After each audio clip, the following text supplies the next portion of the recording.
В последние месяцы и недели усилилось внимание к хуситскому движению в Йемене, которое, по оценкам израильских силовых структур, значительно продвинулось в развитии собственных военных возможностей.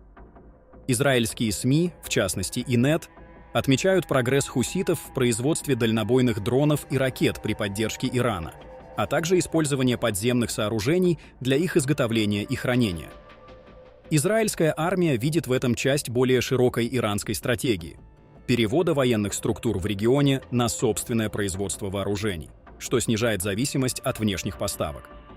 Этот подход, применяемый доверенными союзниками Тегерана на Ближнем Востоке, усиливает угрозу для Израиля.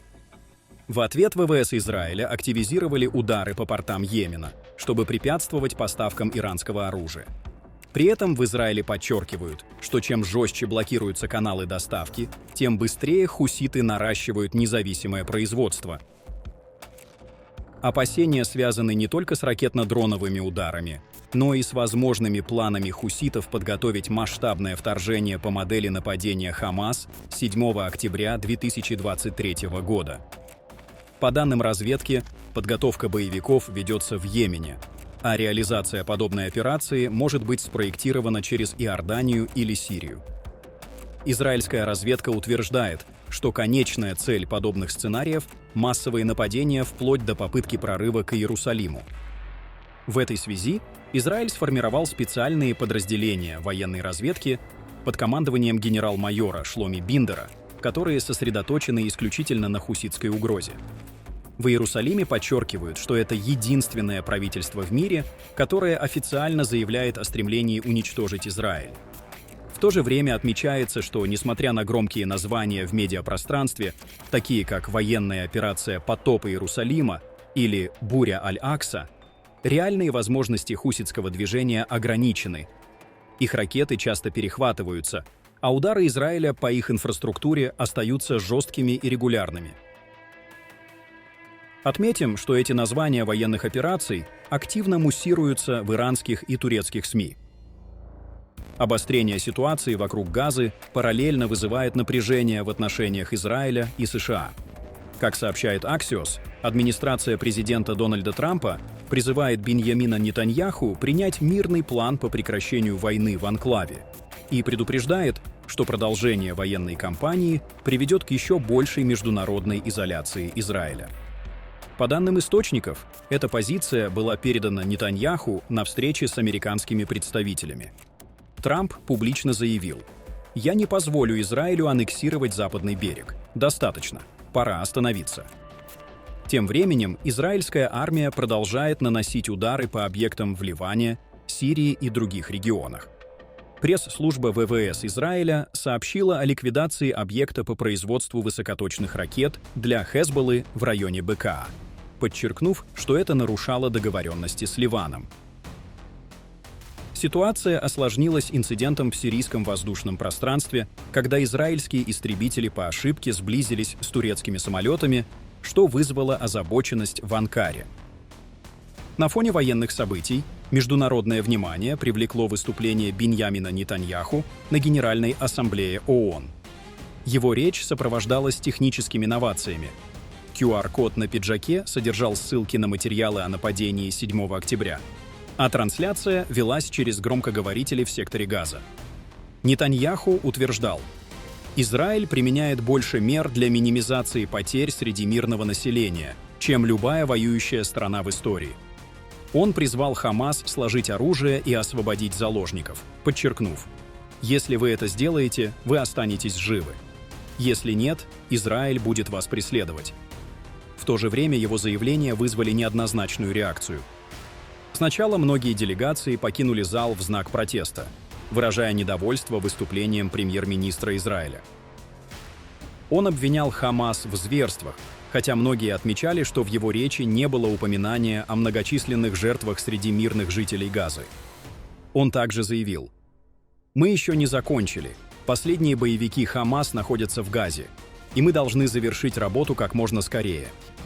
В речи прозвучали утверждения о том, что Израиль разгромил хуситов, парализовал Хезболлу, уничтожил вооружение сирийского режима и сдержал шиитские формирования Ирана в Ираке. Нетаньяху также подчеркнул: Мы разрушили иранскую программу по созданию атомного оружия и баллистических ракет. Он обратился к Совету Безопасности ООН с призывом продлить санкции против Ирана, чтобы тот не смог восстановить ядерный потенциал. По его словам, Израиль устранил экзистенциальную угрозу. Однако ряд западных стран выступили с критикой действий Израиля, а некоторые официально признали палестинскую государственность. Администрация Трампа представила мирный план, включающий возвращение заложников, прекращение огня и международный контроль над управлением сектором Газа. Документ предусматривает двухуровневую систему временного управления, однако не содержит четких сроков вывода израильской армии и передачи власти палестинской автономии. В то же время в планах отсутствует поддержка создания палестинского государства, но признается стремление палестинцев к нему. В международных обсуждениях проявились и другие инициативы. Бывший премьер-министр Великобритании Тони Блэр участвует в разработке временного международного органа Gaza International Transitional Authority, который может взять на себя управление Газой на 5 лет. По данным The Economist, идея получила поддержку президента США, а сам Блэр рассматривает проект как возможность остановить конфликт. В региональной политике Турция также активизировала дипломатические шаги. Анкара заключила с Вашингтоном меморандум о стратегическом сотрудничестве в сфере гражданской ядерной энергетики. Кроме того, по словам Трампа, в недалеком будущем США могут продавать Турции истребители F-35, но при определенных условиях. Турция должна выполнить встречные обязательства для США, чтобы сделка состоялась. Отметим, что в своем выступлении на Генеральной Ассамблее ООН президент Реджеп Таyyip Эрдоган вновь заявил о поддержке Палестины и подчеркнул, что более 150 стран признали ее государственность. Он также подтвердил позицию по кипрскому вопросу, отметив: единственное реалистичное решение – признание существования двух отдельных государств на Кипре.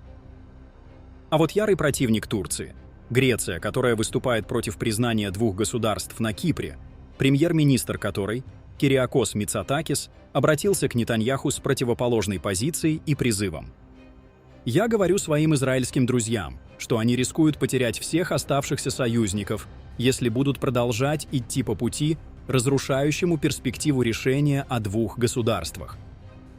На этом фоне прозвучали слова посла США в Турции Тома Барака о специфике ближневосточной политики. По его мнению, на самом деле Ближнего Востока не существует. Есть племена, деревни, религии. Национальные государства были искусственно нарисованы. Ожидать, что десятки народов объединятся вокруг политических понятий – утопия. При этом он отметил, что Турция остается важнейшим союзником США и НАТО в регионе.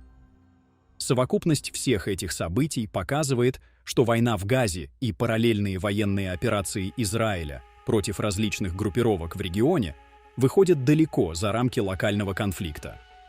Проблема перестала быть исключительно палестино-израильской и превратилась в многоуровневое противостояние, затрагивающее Иран, Йемен, Ливан, Сирию, Турцию и мировые державы. В этой сложной конфигурации переплетаются военные действия, дипломатические инициативы и геополитические интересы. При этом мировое сообщество демонстрирует раскол. Часть стран продолжает поддерживать Израиль, другие усиливают давление, призывая к немедленному прекращению конфликта и поиску политического решения. Оставляйте свое мнение в комментариях и подписывайтесь на Регньюз, чтобы быть в курсе самых важных и актуальных событий в мире и на Ближнем Востоке.